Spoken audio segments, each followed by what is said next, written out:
Welcome friends for UPSC labour enforcement officer exam जिसका अभी notification आया है। Last date is 29th of September 2022। उसके बारे में लोगों को काफी सारे डाउट्स हैं रिगार्डिंग एलिजिबिलिटी।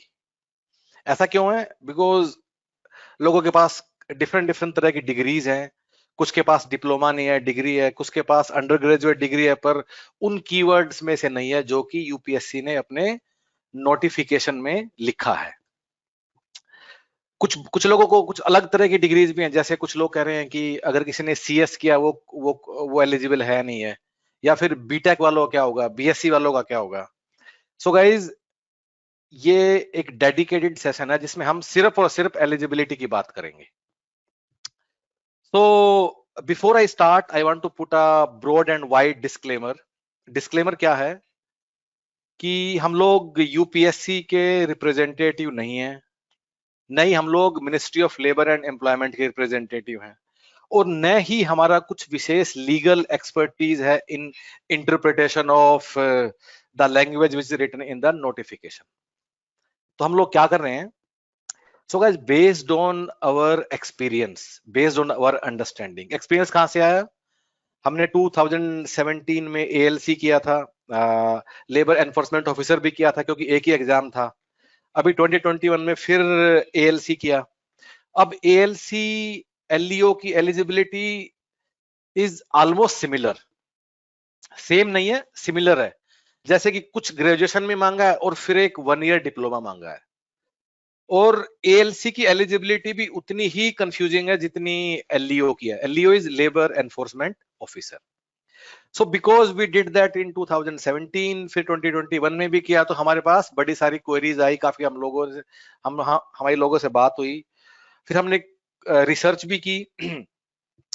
फिर 2017 में हमारे कुछ बच्चे सिलेक्ट भी हुए। They are working as assistant labour commissioner with ministry of labour now. In fact तुम लोगों को उनमें से एक दो इंटरव्यू भी जाके देखने चाहिए। नोट कि वो हमारी क्या तारीफ करेंगे, बट इसलिए कि how they did it. Specially Sakshi Chugh का इंटरव्यू आप यूट्यूब पे सर्च कर लेना, साक्षी चुग यूपीएससी एएलसी। फिर संजीत का इंटरव्यू। तो एक दो लोगों को तुम इंटरव्यू भी देखना कि उन लोगों ने कैसे तैयारी की सिलेबस, इस सारे सिलेबस का।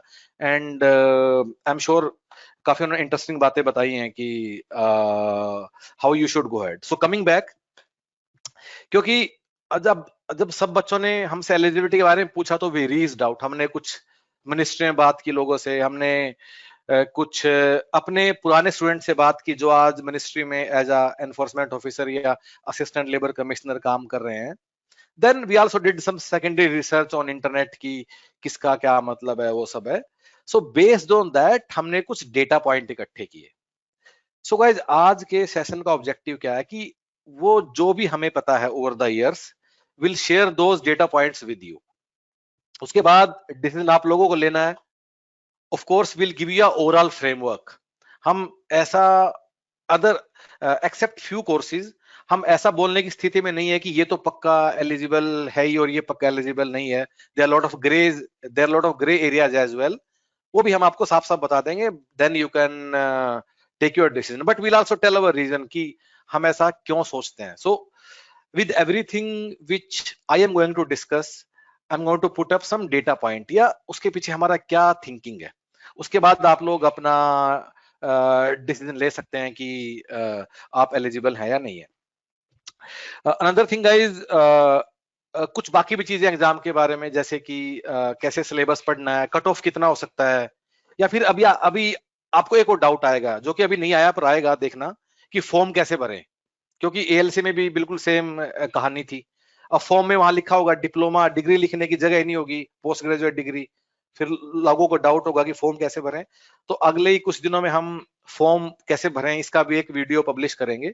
सो अभी लेकिन एजेंडा है कि आइडेंटिफाई करना है कि कौन कौन एलिजिबल है। फॉर्म भरने में अभी समय है, 29 सितंबर लास्ट डेट है, तो we can wait for that. So form भरने के लिए थोड़ा वेट कर लीजिए। अभी अभी लेट अस फोकस ऑन कि कौन कौन एलिजिबल है और कौन कौन एलिजिबल नहीं है, और इस बारे में हमारा क्या सोचना है। Then you can make up your mind.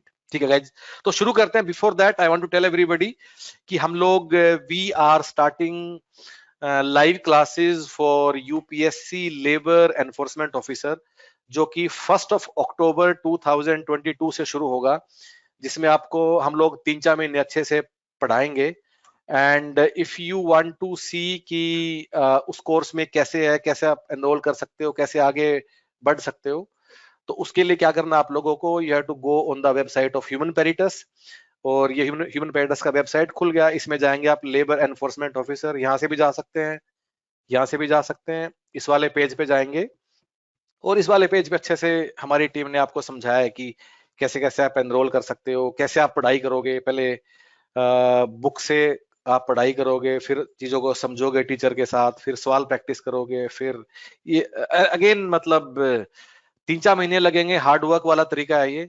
लेकिन आई एम श्योर कि अगर आप वो सब चीजें करते जाते हो जो हम आपको एडवाइस करेंगे, nobody can stop you from getting a very good score in the written. Interview में भी आपको अच्छा परफॉर्म करना ही है। सो ये वाला इंटरव्यू है साक्षी चुक का, तो मेरा रिक्वेस्ट है कि सभी लोग इसको जरूर देखें। संजीत का भी देख लेना अगर थोड़ा टाइम है तो, डेफिनेटली कुछ अच्छी बातें ही तुम लोगों को सीखने मिलेंगी। So you can go through this page about UPSC labour and enforcement officer. Coming back guys, वापिस आते हैं कि एलिजिबिलिटी के बारे में हम अभी बात करते हैं, ठीक है। सो एलिजिबिलिटी में दो चीजें हैं, एजुकेशनल और एक एज वाला, एक डिजायरेबल है। तो एज बिल्कुल क्लियर है कि 30 साल अपर एज लिमिट है। 30 साल कब? 29 सितंबर को। सो गाइज 29 सितंबर को आप 30 साल के से ज्यादा आप नहीं होने चाहिए, बस इतना याद रखना। अगर 30 साल क्रॉस कर गए 29 सितंबर को तो आप एलिजिबल नहीं हो। कुछ लोगों के लिए रिलैक्सेशन भी है, कुछ कैटेगरीज के लिए, OBC, SC, ST, physically handicapped या ex serviceman, central government employees, तुम सब लोग अपना नोटिफिकेशन देख सकते हो। अब आते हैं एजुकेशनल क्वालिफिकेशन। अच्छा, डिजायरेबल क्वालिफिकेशन है उसकी बात मैं नहीं करूंगा, बिकॉज जिसके पास है, नहीं तो है नहीं है। वैसे भी डिजायरेबल होने से कुछ खास विशेष फर्क नहीं पड़ता है। हम लोगों ने एक ऐसा एनालिसिस भी किया था पहले कि कितने डिजायरेबल वाले लोग सिलेक्ट हुए। There is no strong correlation की ज्यादा डिजायरेबल कैंडिडेट वाले सिलेक्ट हुए हैं। एब्सोल्युटली इट डजंट मेक, तो उसको भूल जाओ, उसकी हम बात भी नहीं करेंगे। सो गाइस कमिंग बैक, जो एसेंशियल क्वालिफिकेशन है वो दो पार्ट्स में डिवाइडेड है, पार्ट 1 और पार्ट 2। पार्ट 2 में degree in any discipline with commerce, eco, sociology, social work, और पार्ट 2 में डिप्लोमा इन, और ये 10 सब्जेक्ट है जो तुम्हारे सामने लिखे हुए हैं। सो गाइस पहली बात, अब एक एक करके शुरू करते हैं एलिजिबिलिटी के बारे में। सबसे पहली बात, आप लोगों के पास पार्ट 1 प्लस पार्ट 2 दोनों होने चाहिए। पार्ट 1 प्लस पार्ट 2 दोनों होने चाहिए, ऐसा नहीं है कि सिर्फ एक होना काफी है। ओके। सेकंड थिंग, ये जो भी क्वालिफिकेशन लिखी है एलिजिबिलिटी, ये 29 सितंबर 2022 जो कि तुम्हारा क्लोजिंग डेट है, उस डेट तक ये आपके पास होना चाहिए। तो अगर आप फाइनल ईयर में हैं, अगर कोई रिजल्ट अवेटेड है, कोई कंपार्टमेंट आई है, या कोई सब्जेक्ट हेल्ड बैक है, या फिर कोई ऐसा कुछ भी है, तो आप एलिजिबल नहीं है। तो ये सब चीजें सॉर्ट आउट होने के लिए कब तक? 29 सितंबर 2022 तक आपके पास होने चाहिए, ठीक है। अच्छा, कुछ लोग ऐसे भी हैं जो कि इंटीग्रेटेड डिग्रीज है, जिनके पास बीए एलएलबी है या 5 ईयर कोर्सेज हैं या वो सब है, उनकी भी मैं एक एक करके बात करूंगा।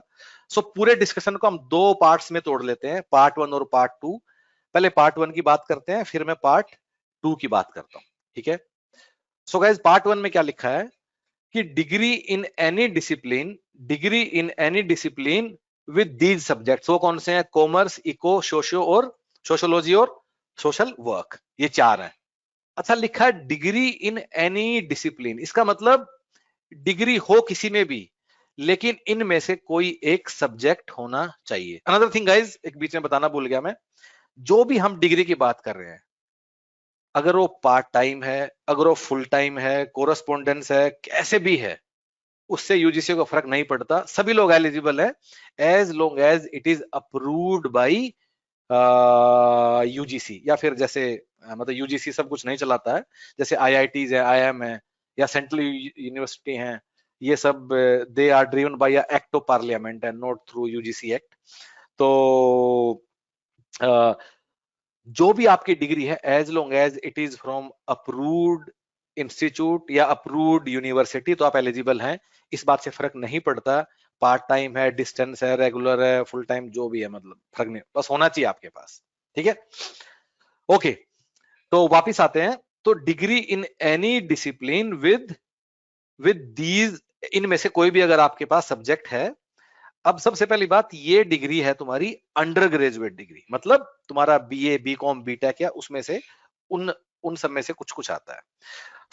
तो शुरू करते हैं कि कौन एलिजिबल है। सबसे पहले, अगर किसी ने बीए किया है इन 4 सब्जेक्ट्स में से, ठीक है, मतलब किसी ने बीए कॉमर्स किया है, बीए इकोनॉमिक्स, बीए सोशियोलॉजी, या बीए सोशल वर्क, या BSc social work, BSc sociology, जैसे भी डिग्रीज के आजकल इतने नाम हो गए हैं, तो वो तो डायरेक्टली ही एलिजिबल है, उसको कोई सोचने का जरूरत ही नहीं है।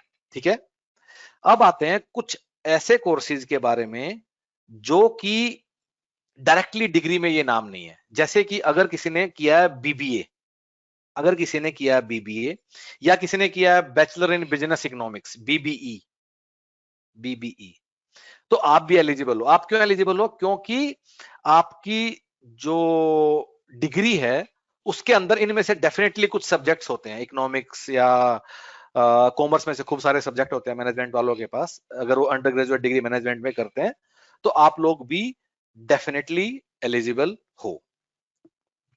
सो गाइस, क्राइटेरिया क्या है? क्राइटेरिया ये है कि आपकी जो भी अंडर ग्रेजुएट डिग्री है उसके नाम से कुछ फर्क नहीं पड़ता है, चाहे वो एमबीबीएस हो। आई मीन, अब मैं रेटोरिकली बोल रहा हूं, आई एम श्योर एमबीबीएस में तो ऐसे सब्जेक्ट नहीं होंगे, पर नाम के लिए एमबीबीएस, बीटेक, बीएससी, बीसीए, जो भी डिग्री है, बी जिसके सामने लगा हुआ है, अगर उसमें इनमें से कोई एक सब्जेक्ट है तो आप एलिजिबल हैं। जैसे कि अगर किसी ने किया है अगर किसी ने किया है अगर किसी ने किया है ओके, अगर किसी ने किया है बीटेक, ठीक है, अगर किसी ने किया बीटेक, लेकिन उसकी बीटेक की डिग्री में जो 8 सेमेस्टर उसने पढ़े, अगर एक भी सब्जेक्ट इकोनॉमिक्स वाला था, जो कि काफी लोगों में होता है फर्स्ट ईयर में, फर्स्ट या सेकंड सेमेस्टर में, तो आप लोग भी एलिजिबल हैं। तो जो भी तुम्हारी अंडर ग्रेजुएट डिग्री है, तुम्हें उसके अंदर देखना है कि उनमें से कोई सब्जेक्ट है नहीं। अब गाइस, एक सवाल ये आता है, एंड अगेन यूपीएससी ने काफी कंफ्यूजन फैला दिया है ये, ठीक है। अब मैंने तुम्हें बोल दिया कि तुम अपनी डिग्री में देख लो कि तुम्हारी बीटेक की डिग्री या जो भी डिग्री, बीएससी की डिग्री, उसमें इनमें से कोई सब्जेक्ट है या नहीं। लेकिन गाइज, कॉमर्स स्टैंड अलोन में कोई सब्जेक्ट तो होता ही नहीं है, राइट? कॉमर्स तो पूरा उसका नाम है। अगर आप कोई भी कॉमर्स का कोर्स देखोगे, उसमें क्या होगा? उसमें फाइनेंशियल अकाउंटिंग होगा, बैंकिंग एफआई होगा, बिजनेस लॉ होगा, एचआरएम होगा, मे बी आईआरबी होगा, इनकम टैक्स होगा, इंडियन इकोनॉमी होगा, मार्केटिंग भी हो सकता है, करेक्ट? तो कॉमर्स अपने आप में कोई कोर्स नहीं है। किसी सेमेस्टर का नाम ऐसे नहीं होगा कि कॉमर्स, या किसी सेमेस्टर का नाम ऐसे नहीं होगा इकोनॉमिक्स, कुछ फर्दर होगा, micro economics, macro economics, quantitative techniques in economics, ऐसा कुछ कुछ नाम होगा। सो ऐसा तो कभी होगा ही नहीं कि फिर तुम लोग ढूंढोगे कैसे? सो गाइज, अब तुम लोगों को ना अपने सब्जेक्ट देखने हैं। तुम लोगों को अपने, जो तुम्हारी डिग्री है, अगर मान लो बीटेक किया तो बीटेक में उसने 8 सेमेस्टर पढ़े होंगे। 8 सेमेस्टर में अगर उसने ऑन एन एवरेज 5 से 6 कोर्स होते हैं, तो 40-45 उसने कोर्स किए होंगे कुछ। उन कोर्सेज के नाम देखना है। अगर उन कोर्सेज में कुछ ऐसे नाम हैं which relate to these keywords, तो आप एलिजिबल हैं, अदरवाइज आप एलिजिबल नहीं है। जैसे कि अगेन गाइज, और इसमें कोई हार्ड एंड फास्ट कहीं लिखा नहीं हुआ है, ठीक है, कि वहां यूपीएससी ने बताया, नहीं। This based on lot of understanding हम लोगों ने किया। अभी मैं तुम्हें आगे बताऊंगा अभी कि कैसे कुछ लोग सिलेक्ट हुए, उनकी क्या डिग्रीज थी, उससे आप कुछ तुम समझ जाओगे। I will come to that in part 2, ठीक है। जैसे कि अगर किसी ने किया बीएससी इन होटल मैनेजमेंट, अब बीएससी इन होटल मैनेजमेंट किसी ने किया, उसने हमें भेजा, अभी यूट्यूब पे काफी लोग कमेंट कर रहे हैं, उसने भेजा कि मैंने कोर्स किया था अकाउंटेंसी, तो मैं क्या एलिजिबल हूं? Of course yes, because accountancy तो कॉमर्स का काफी कोर सब्जेक्ट है। सो अगर आपकी डिग्री में अकाउंटेंसी सब्जेक्ट है तो ऑफ कोर्स आप एलिजिबल हो। ठीक इस तरह हमें किसी ने भेजा कि मैंने बीएससी जूलॉजी किया है और उसके अंदर एक सब्जेक्ट था इकोनॉमिक जूलॉजी। किसी ने हमें भेजा कि मैंने बीएससी एग्रीकल्चर किया है, उसके अंदर सब्जेक्ट था एग्रीकल्चरल इकोनॉमिक्स। फिर किसी ने बोला कि मैंने बीटेक किया है, उसके अंदर सब्जेक्ट था इंजीनियरिंग इकोनॉमिक्स, अब इनका क्या करेंगे? सो गाइस अगेन 100% कॉन्फिडेंस के साथ हम लोग नहीं कह सकते, ऐसा कुछ पहले से प्रेसिडेंट्स भी नहीं है, लेकिन हमारा ऐसा मानना है कि आप लोग भी एलिजिबल है। सो गाइस होता क्या, एलिजिबिलिटी का होगा क्या, जब तुम लोग सिलेक्ट हो जाओगे, ठीक है, तो जब सेलेक्ट हो जाओगे तो तुम यूपीएससी जाओगे, उस दिन तुम्हारे सारे डॉक्यूमेंट्स वो मंगाए जाएंगे। तो उस दिन जो वहां checking staff, clerical staff officer या जो भी होगा, वो तुम्हारी मार्कशीट में एक एक करके ऐसे चेक करेगा subject, and that is when this decision is taken कि तुम एलिजिबल हो या एलिजिबल हो या एलिजिबल हो या नहीं हो। अब आई टेल यू कि किस तरह लोग एलिजिबल है, जो जो ऑलरेडी सिलेक्टेड है, जो एएलसी बने हुए हैं, I tell you their degrees, अब उस पर धीरे धीरे हम लोग आएंगे, ठीक है। सो अगेन वंस अगेन मैं रिपीट करता हूं कि आपने बीसीए किया है, बीटेक किया है, बीए किया है, बीएससी किया है, कुछ भी किया है, अगर आपकी मार्कशीट जो होती है, जितने भी सेमेस्टर पढ़े हैं, 6 या 8, 3 ईयर 4th ईयर जो भी कोर्स था, अगर उसके अंदर इनमें इनके कुछ सब्जेक्ट्स हैं, वहां कॉमर्स तो डेफिनेट नहीं लिखा हुआ, राइट, लेकिन अब तुम्हें थोड़ा अंदाजा लगाना होगा, अगर तुमने अकाउंटेंसी पढ़ा है उसमें तो यस, फाइनेंशियल मैनेजमेंट पढ़ा है यस, वो कॉमर्स के सब्जेक्ट्स होते हैं, इस तरह इकोनॉमिक्स सब्जेक्ट्स होते हैं। अब तुम थोड़ा गूगल करके देख भी सकते हो, we can't go into actually, इतने नाना प्रकार के डिग्रीज है कि हम एक एक में तो कर जा ही नहीं सकते कभी भी, तो तुम वहां से भी एक बार देख सकते हो। So this is how you will decide कि कौन कौन से कोर्स एलिजिबल है या कौन कौन से कोर्स एलिजिबल नहीं है। Another thing guys, and based on again जो पुराने बच्चे सिलेक्ट हुए, हमारा ऐसा एक्सपीरियंस है, हमारा ऐसा मानना है कि अगर लोग सिलेक्ट होते हैं तो फाइनली अगर बेनिफिट ऑफ डाउट होता है क्वालिफिकेशन में, so they are given benefit of doubt. ऐसा नहीं है कि क्योंकि वो इकोनॉमिक्स की जगह एग्रीकल्चर इकोनॉमिक्स था तो उसको निकाल देंगे सब सिलेक्ट होने के बाद, नहीं। और इसलिए वो जो लाइन लिखी गई है कि UPSC has discretion to give relaxation in the qualification, I think वो लाइन भी इसलिए लिखी गई है। उसका मतलब ये नहीं है कि कुछ भी अनाप शनाप क्वालिफिकेशन आप लेके आ जाओगे तो आप सिलेक्ट हो जाओगे, नहीं, that that that is not the meaning. एक चीज मैं आपको और दिखाना चाहता हूं गाइज, तो ये वाला फॉर्म 2017 में भी आया और फिर ये अभी 2022 में भी आया है, ठीक है। अगर तुम 17 वाला नोटिफिकेशन देखो, मैं तुम्हारे सामने है, 17 वाले में क्या लिखा हुआ है, डिग्री इन कॉमर्स या फिर degree with economics, sociology, social work as one of the subjects, ठीक है। ये उस टाइम लिखा हुआ था कि या तो तुम बी कॉम होने चाहिए, साफ साफ लिखा हुआ है, या फिर क्या होना चाहिए, ये उस टाइम का 2017 का, माइंड इट, या फिर डिग्री विद इकोनॉमिक्स, या फिर इनमें से कोई एक सब्जेक्ट हो, इकोनॉमिक्स, सोशियोलॉजी, सोशल वर्क, तो ये चलेगा। अब की बार जो नोटिफिकेशन आया उसमें थोड़ा सा बेटर क्लैरिटी है उससे, उसमें क्या लिखा है, और ये बड़ा ध्यान से देखना है, डिग्री इन एनी डिसिप्लिन। ये जो एनी डिसिप्लिन वर्ड है ना, हमें लगता है कि इसी ने ही विंडो ऑफ अपॉर्चुनिटीज खोल दिया है। Degree in any discipline with commerce, economic, sociology, social work as one of the subjects. अब लेकिन कॉमर्स तो कभी सब्जेक्ट होता ही नहीं है, मुझे लगता है कि किसी की डिग्री में कॉमर्स एज अ सब्जेक्ट होगा, कॉमर्स के फर्दर सब्जेक्ट होंगे, फाइनेंशियल मैनेजमेंट होगा, अकाउंटिंग होगा, बैंकिंग होगा, कॉमर्स कभी नहीं होता। जैसे इकोनॉमिक्स है, अब बीबीए वाले इकोनॉमिक्स पढ़ते हैं, पर उनके सिलेबस कैसा होता है, micro economics, macro economics, managerial economics, उसमें कभी ऐसा नहीं होता है कि इकोनॉमिक्स का कोर्स चलो कर लेते हैं। So that creates more even more benefit of doubt. So guys this is how you can decide. मैं एक बार सम अप कर देता हूं जो मैंने बात कही है, कि अगर आपकी साफ साफ आपकी डिग्री साफ साफ ये है कि बी कॉम या बी इकोनॉमिक्स, बी ए बिल्कुल साफ साफ लिखा ही हुआ है तुम्हारी उसमें डिग्री में, ऊपर ऊपर टाइटल में, फिर तो आंख बंद करके तुम एलिजिबल हो ही। बाकी लोग अगर उनकी मार्कशीट में कोई ऐसा सब्जेक्ट है जिसमें ये है तो तुम एलिजिबल हो। अब गाइज इस चीज के लिए अगेन काफी लोग हमें यूट्यूब पे कमेंट लिख रहे हैं कि मैंने बीएससी एंथ्रोपोलॉजी किया या बी एंथ्रोपोलॉजी किया है। अब गाइज हमें नहीं पता कि आपकी एंथ्रोपोलॉजी की मार्कशीट में कौन कौन से सब्जेक्ट, हम नहीं बता पाएंगे, खुद देखना है। अनदर थिंग गाइज, अभी क्योंकि इतना एलिजिबिलिटी में डाउट है, एंड वैसे तो इट्स सो अनफॉर्चुनेट कि ये सब है क्योंकि वी अंडरस्टैंड कि अगर 100% श्योर नहीं हो तो तैयारी करने का मन भी नहीं करता लोगों का, ठीक है। तो अनदर थिंग गाइस कि इतना सारा लोगों को डाउट है इसमें, तो लोग अब यहाँ वहां दौड़ेंगे, राइट। यहाँ वहां का दौड़ने का क्या मतलब है कि अब लोग यूपीएससी से बात करने की कोशिश करेंगे, कोई लोग फोन करेंगे। आरटीआई आरटीआई का तो फायदा है नहीं, क्योंकि 30 दिन से पहले डेट ही चली जाएगी, 30 दिन में जवाब आएगा। गाइस टाइम वेस्ट मत करना, रिप्लाई नहीं आएगा। मेरा मतलब है कि तुम्हारा स्टैंडर्ड रिप्लाई है यूपीएससी का कि जो लिखा है वही ठीक है। यूपीएससी कभी क्लैरिफाई नहीं करता है, और हमें कैसे पता है? हमने एएलसी में जो सब हुआ है उससे सीखा ये। फिर भी अगर कोई ज्यादा एंथू वाला है तो ट्राई कर सकता है, ठीक है, ज्यादा एंथुजियाज्म है तो, पर वो लोग नहीं करेंगे। So in a way what I am trying to say कि इस सारा अगर कुछ कंफ्यूजन है, इससे बाहर आने का, एंड इट्स क्वाइट अनफॉर्चुनेट, कोई तरीका नहीं है। तुम्हारा मन करेगा कोई मुझे पक्का बता दो कि मैं एलिजिबल हूं या नहीं हूं। मैंने बीएससी जूलॉजी किया है और एक सब्जेक्ट था इकोनॉमिक जूलॉजी, मैं हूं या नहीं हूं? गाइस नहीं है कोई भी तरीका तुम्हें बताने का, कोई भी नहीं है। तुम कि हो तो हमें बता देना, हम भी बाकी बच्चों को बता देंगे।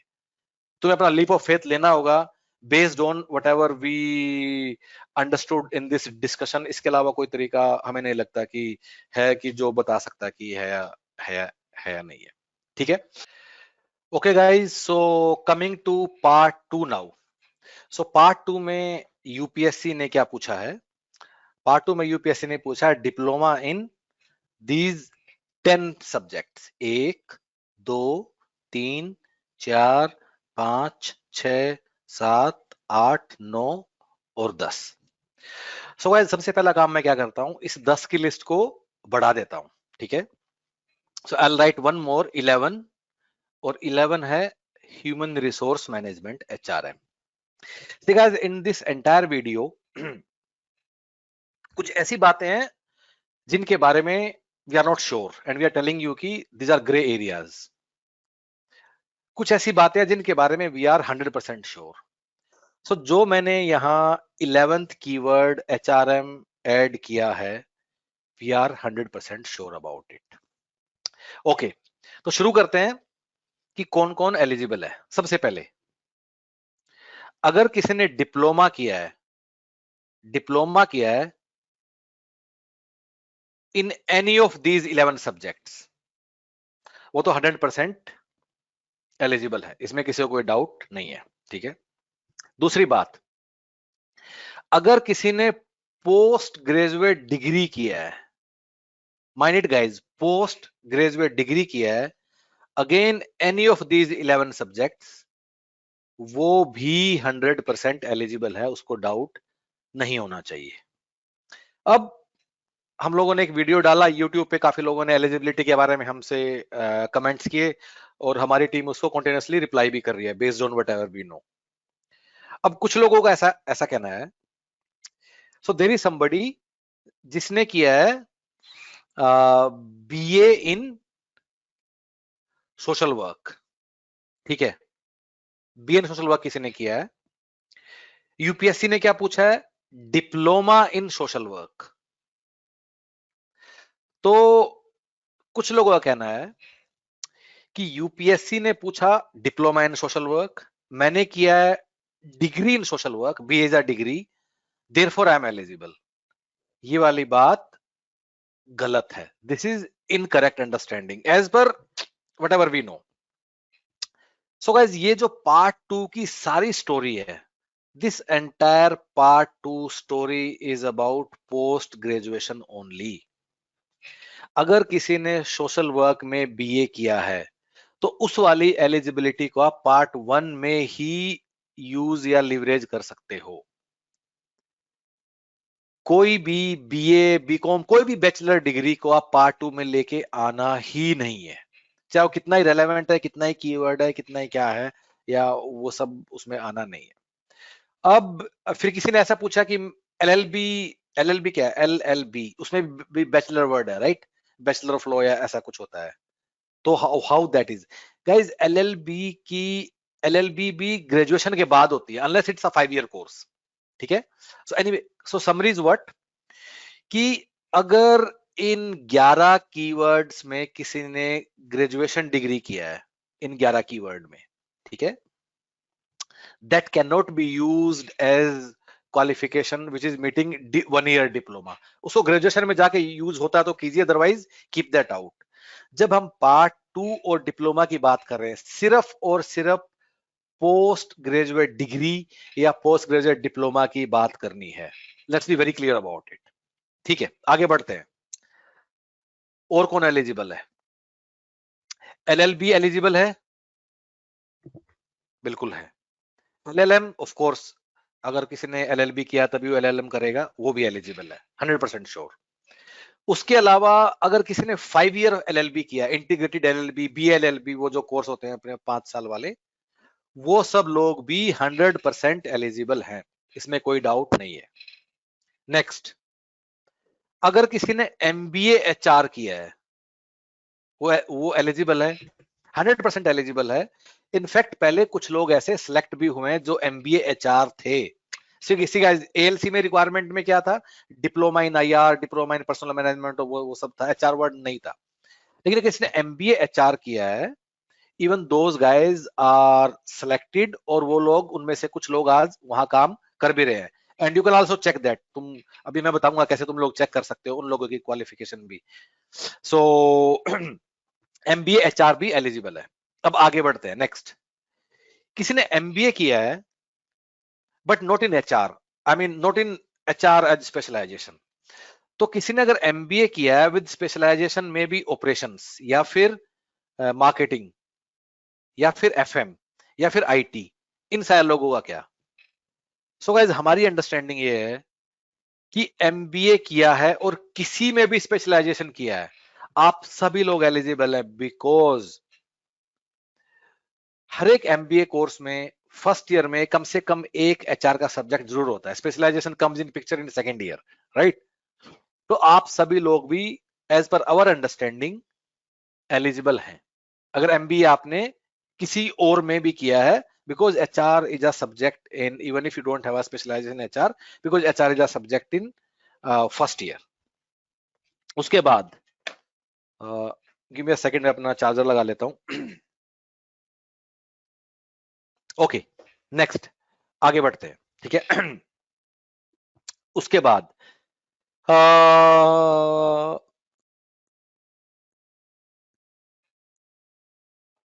सो you guys can do one exercise. ठीक है, तो आप लोग जाओ ministry of labour and employment की वेबसाइट पे। ठीक है, उस पे rather you go on the Google and what you have to search seniority list of officers या एएलसी जो भी है। उसे ना एक पीडीएफ फाइल आ जाएगा, that is a seniority list. उस पीडीएफ फाइल में तुम्हें ऑफिसर्स के नाम दिखाई देंगे, सीनियरिटी दिखाई देगी, शायद डेट ऑफ बर्थ भी है, कैसे रिक्रूटमेंट हुआ हुआ है, और उसमें उन सब लोगों की क्वालिफिकेशन भी है।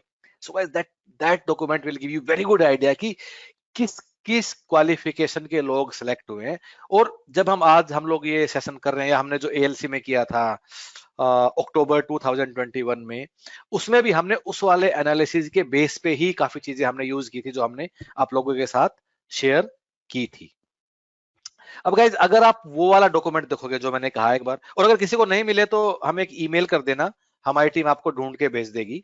पर ईमेल ही करना, व्हाट्सएप मत करना, व्हाट्सएप पे नहीं भेजेंगे। ठीक है, तो वो जो डॉक्यूमेंट है उसमें तुम्हें एक बार क्वालिफिकेशन देखना लोगों की। उसमें किसी की क्वालिफिकेशन है MA in globalisation and labour, किसी क्वालिफिकेशन है एमबीए इन आईटी। सो अगर आप देखोगे तो globalisation and labour subject, so eligibility में क्या पूछा था? लेबर लॉज या लेबर वेलफेयर, आईआर, ये सब होता है, करेक्ट? लेकिन ग्लोबलाइजेशन लेबर, सिर्फ लेबर वर्ड था, and that person is working in ministry of labour and employment. वो अभी मतलब सिलेक्ट हुआ है पिछली बार, आई थिंक 2015 में या 2017 में, वो तुम लोग एक बार खुद से देख लेना। ठीक है, एमबीआईटी वाला भी तुम्हें मिल जाएगा आराम से। सो गाइस, अब व्हाट इज द समरी? हमें इस सब से क्या, what is the total framework, या हाउ डू वी डिसाइड कि हो क्या रहा है? बिकॉज हम सब डिग्रीज के नाम तो नहीं लिख सकते, right? How do we decide कि कौन कौन लोग एलिजिबल हैं, कौन कौन लोग एलिजिबल नहीं है, which is equivalent to 1 year diploma. So guys, again तुम्हारा यार्ड स्टिक क्या है? तुम्हें देखना है कि तुम्हारे जो सब्जेक्ट्स हैं, जो भी तुम्हारे डिग्री के जो जो सब्जेक्ट हैं, वो कितने क्लोजली रिलेटेड हैं विद दीज 11 कीवर्ड जो हमने अभी आपके सामने रखे हैं। कुछ कुछ कुछ मैं डिस्कस कर देता हूं, ऑफ कोर्स हम सारे नहीं कर सकते। सो बेस्ड ऑन जो हमें यूट्यूब पे कुछ कुछ फीडबैक मिला, उसमें से मैं 2-4 तुम्हें बता देता हूं। जैसे कुछ लोगों ने बोला कि हमने एमकॉम किया है पर एमकॉम इन एचआर किया है, या किसी ने बोला मेरा है MCom in HR and salary administration. हमारे हिसाब से आप लोग भी एलिजिबल हैं। अगर किसी ने लिखा मैंने एमए किया है इन पब्लिक एडमिनिस्ट्रेशन, आप लोग एलिजिबल हैं। हम लोग नहीं कह सकते बिकॉज हमें नहीं मालूम कि पब्लिक एडमिनिस्ट्रेशन के अंदर क्या सब्जेक्ट होते हैं, किस तरह के होते हैं। So you guys have to go and find this out, ठीक है। अब हमें किसी ने लिखा कि उसने किया है एमटेक इन, अच्छा मैं इंटरेस्टिंग उस पर भी आने वाला हूं। व्हाट अबाउट सीएस या सीए किया, उसका क्या है, I will come to that, ठीक है। सो किसी ने मैं लिखा कि मैंने एमटेक किया है in industrial engineering and management.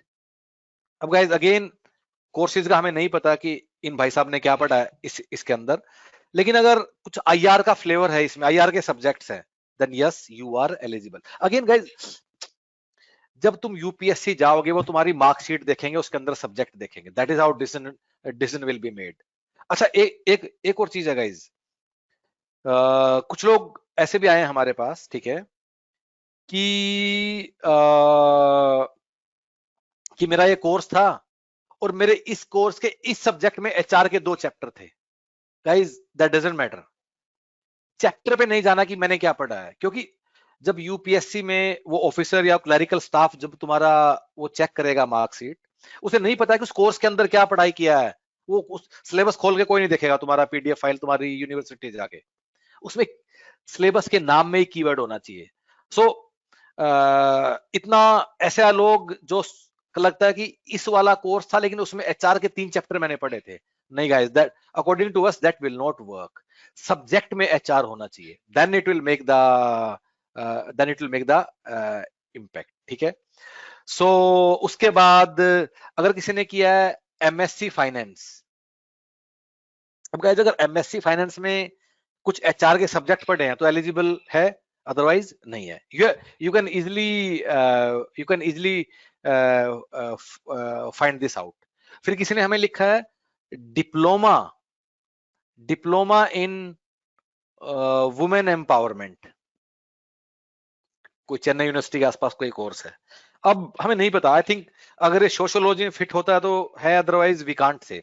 सो जो ये इस तरह के कोर्सेज मैंने लिखे हैं, कौन से वाले, ये सब जो मैंने लिखे हैं ये सब हैं जो, सो गाइस इन सब के बारे में वी आर नॉट श्योर, तुम्हें अपना चांस लेना होगा। हमारा इतना मानना है कि अगर तुम्हारे कुछ भी क्लोजली भी सब्जेक्ट हैं और तुम फाइनली सिलेक्ट होते हो, हमें नहीं लगता कि तुम्हें यूपीएससी वाले निकाल देंगे इस बात पे कि एग्जैक्ट क्वालिफिकेशन नहीं है। क्यों? क्योंकि क्वालिफिकेशन जो नोटिफिकेशन में आई है दैट इटसेल्फ इज क्वाइट वेग, उसमें बहुत सारा इंटरप्रिटेशन हो सकता है। तो हमेशा ऐसे केसेस में लोगों को बेनिफिट ऑफ डाउट तो मिलेगा ही। सो जो हाईलाइटेड मैंने कुछ कुछ डिग्रीज लिखी हैं, so about them we are not sure, you guys have to find it out, but मैंने एक ओवरऑल थिंकिंग या ओवरऑल फ्रेमवर्क तुम लोगों को बता दिया है, ठीक है। अब कुछ एक दो कोर्स और देख लेते हैं, ठीक है। फिर कुछ लोग हमारे पास आए हैं, ठीक है, और वो लोग कह रहे हैं मैंने किया है, या तो मैंने किया है सीएस, या मैंने किया है सीए, या मैंने किया है ICWA। पहली बात, इसका अभी तक तो कुछ सिलेक्शन नहीं है पहले, broad disclaimer, so there is no precedent जिसको हम यूज कर सकते हो। लेकिन हमारा ऐसा मानना है, एक इंटरेस्टिंग डेवलपमेंट हुई है, ठीक है, तुम्हारे सामने दिखा देता हूं। 15 मार्च 2021 को यूजीसी ने एक लेटर निकाला था या नोटिफिकेशन निकाला था, 15 मार्च 2021 को। इसमें क्या लिखा यूजीसी ने कि जो सीए, सीएस या ICWA है, इसको पोस्ट ग्रेजुएट डिग्री के इक्वल माना जाएगा। ये यूजीसी ने लिख के दे दिया है, ये तो पहली बात है। अब इससे what we can infer, again guys this is what, this is something which we are trying to infer now, it's up to you how much you want to agree with this. अब इसका मतलब इतना इतना तो sorted है कि ये तीनों कोर्सेज को पोस्ट ग्रेजुएट डिग्री तो माना जाएगा, ये तो यूजीसी ने लिख दिया है, इसमें कोई हमें डाउट नहीं है। अब अगर हम एंड थोड़ा हमने क्योंकि रिसर्च किया था इसके लिए, जो सीएस वाले लोग हैं वो एचआर और लेबर लॉज खूब सारा पढ़ते हैं, हमारे हिसाब से ये लोग 100% एलिजिबल हैं। अब जो सीए वाले लोग हैं वो तो खूब सारा अकाउंटेंसी कॉमर्स एफएम भर भर के वो तो लोग पढ़ते ही हैं, तो ये लोग भी एलिजिबल हैं। इस तरह आईसीडब्ल्यूआई भी खूब सारा कॉस्ट अकाउंटिंग या ये सब चीजें भी पढ़ते हैं, तो ये भी एलिजिबल हैं। अब गाइज अगेन कुछ प्रेसिडेंट्स नहीं है, टेक योर चांसेस, अगर तुम्हारा मन है या अगर जीवन में कुछ इससे इंपॉर्टेंट नहीं कर रहे हो तो गिव योरसेल्फ अ चांस। हमारे हिसाब से अगर आपने सीए या आईसीडब्ल्यूआई किया है, because now you are equivalent to post graduate degree, तो आप लोग एलिजिबल होने चाहिए। क्यों? अगर एमबीए एचआर वाला एलिजिबल हो सकता है, तो फिर सीएस जिसने एचआर के इतने सारे कोर्सेज पढ़े हैं, लेबर लॉज पढ़े हैं, तो वो क्यों नहीं होगा? या सीए जिसने इतना सारा अकाउंटिंग पढ़ा, तो मतलब यहाँ पूछा है डिप्लोमा, यहाँ पूछा है डिप्लोमा इन कॉमर्स, ठीक है, and we are giving something like CA. मुझे लगता है कि इसके beyond UPSC can become so irrational कि इस बात को वो इग्नोर कर देगी। तो आई थिंक इन लोगों को भी they should give it a chance, और उन लोगों को भी पेपर उन लोगों को भी they should try it guys, ठीक है। सो अभी इसके अलावा जो मोटा मोटा समरी है वो तुम लोगों को बता देता हूं मैं, एक दो चीजें और हैं, ठीक है, कि हर चीज को देखना कैसे है कि तुम्हारी मार्कशीट में क्या लिखा हुआ है, कि उस दिन मार्कशीट ही देखी जाएगी जब तुम फाइनली यूपीएससी जाओगे, ठीक है।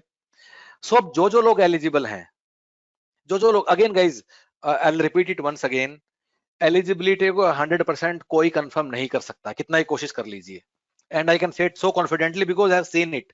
हमारा सितंबर अक्टूबर 2021 में इतने सारे एएलसी एस्पिरेंट के साथ इसी चीज में निकला है, कोई कहीं से कोई ऐसा रास्ता नहीं है जो तुम्हें कंफर्म कर देगा। आरटीआई भी डाल देना, आरटीआई का जवाब ये आएगा कि जो वहां लिख दिया वही फाइनल है, यूपीएससी यही बताएगा, उसके अलावा कोई सोर्स है नहीं, बिकॉज सोर्स है भी but they don't have any authority. जैसे हम ही लोग हैं, we don't have any authority कि हम यूपीएससी की नोटिफिकेशन को हम इंटरप्रेट कर लें लीगली की, और कल को तुम लोग बेस्ड ऑन अवर अंडरस्टैंडिंग तुम लोग कल को कोर्ट में जा खड़े हो जाओ। But we live in this world, जो हमारे पास है उसी से हमें अपना अंदाजा लगाना है। whatever information we have, information जिस तरह के लोग पहले सिलेक्ट हुए हैं, information जिस तरह के लोग पहले वहां काम कर रहे हैं, information की इसी तरह क्वालिफिकेशन में यूपीएससी बाकी रिक्रूटमेंट एग्जाम में क्या करता है, उसकी लैंग्वेज और वो सब हमने आपके सामने डिस्कस किया है। अगर आप लोग एलिजिबल हैं तो क्या करना है? अगर एलिजिबल हैं तो पढ़ाई शुरू कर दीजिए। We are starting a batch from 1st of October, जिसमें लाइव क्लास में आपको 4 महीने हम लोग लगातार हम आपको पढ़ाई करवाएंगे, ठीक है। फंडामेंटली हम लोग कैसे करवाते हैं, मतलब how we ensure the success. और जैसे 2017 के एग्जाम में हर 5वां बच्चा जो सिलेक्ट हुआ वो ह्यूमन पेरिटस का स्टूडेंट था, तो हम लोगों ने ऐसा क्या किया? सो गाइज हमारी अप्रोच 4 स्टेप की है। नंबर 1, और इसको ना एग्जांपल देके समझते हैं, जैसे कि तुम्हारे सिलेबस में कीवर्ड है फैक्ट्रीज एक्ट, एक्चुअली सिलेबस में है नहीं कीवर्ड, पर वो तुम्हें पढ़ना है, ठीक है, वो तो फैक्ट्रीज एक्ट है एक वर्ड, ठीक है, वो तुम्हें पढ़ना है, फैक्ट्रीज एक्ट 1948। तो पहले तुम क्या करोगे? पहले तुम एक टीचर से 2 घंटे की क्लास है फैक्ट्रीज एक्ट को समझोगे, उसके बाद उसी एक्ट को प्रिंटेड बुकलेट से तुम उसको अच्छे से पढ़ाई करोगे। उसके बाद सिर्फ फैक्ट्रीज एक्ट के ऊपर ही जो ऑनलाइन प्लेटफॉर्म पे 70-80 क्वेश्चन है वो करोगे। तो इस तरह एक एक कीवर्ड उठा के तुम सारा सिलेबस खत्म करोगे, जो कि हम करेंगे अप्रोक्सीमेटली 3 से 4 महीने के अंदर, and you are ready for the exam. अगर आप ये कर लेते हो, इसके अलावा आपको कोई दूसरा बुक नहीं छूना है, कोई प्रीवियस ईयर पेपर भी नहीं करना है, कुछ नहीं करना है, जो हम देंगे वही करना है। अगर एक बार कर लो, दूसरी बार करना है, तीसरी बार करना है, बार बार रिपीट करना है, हर एक लाइन को अंडरलाइन करना है, बिल्कुल उसको रट लेना है types, and nobody can get you and nobody can stop you from getting a very good score in the written exam. इतना अच्छा स्कोर कि अगर इंटरव्यू में कबाड़ा भी कर दोगे तब भी एक सीट तो मिल ही जाएगी, अगर आप ये सब रिलीजियसली फॉलो करने को तैयार हो तो। So guys again I will summarise कि एलिजिबिलिटी के बारे में ओवरव्यू हम लोगों ने आपको दे दिया है। फिर भी कोई डाउट है, again guys we can't get into your degrees, ठीक है। तो कुछ लोग हमें लिख दे रहे हैं डिग्री का नाम, हम नहीं बता पाएंगे, ठीक है। हम आपको थिंकिंग बता सकते हैं, उसके बाद आप लोगों को ही सोचना है कि इस वीडियो हमने अच्छे से बता दिया है। तो फिर भी if there are anything else, आप इस यूट्यूब के वीडियो में कमेंट कर सकते हो। Another thing, there is another link in the description in this YouTube video. अगर आप उस लिंक को क्लिक करते हो, you will get connected with our team directly via WhatsApp. Click on that, get connected. जो भी आपसे पूछना है, we'll try our best to support you. अगर तुम्हें अच्छा लगे तो सब्सक्राइब या वो सब जो जो 2-3 बातें YouTube वाले बोलते हैं, सब्सक्राइब, लाइक, 2-3 चीजें जो भी होती है सब कर देना, ठीक है। And anything else do let us know. And again guys, exam difficult नहीं है, बस थोड़ा सिलेबस ज्यादा है, लेबर लॉज को याद करने में थोड़ा दिक्कत होगा, पर उस सब के लिए हम हैं। लेकिन of course this all is waste अगर तुम लोग मेहनत करने को तैयार नहीं हो। अगर तुम में से कोई भी 3-4 महीने लगाने को तैयार है, तो nobody can stop you from getting your, if this is your dream job, अगर तुम्हें सब ये वाला नौकरी करना है तो। Okay guys, all the best.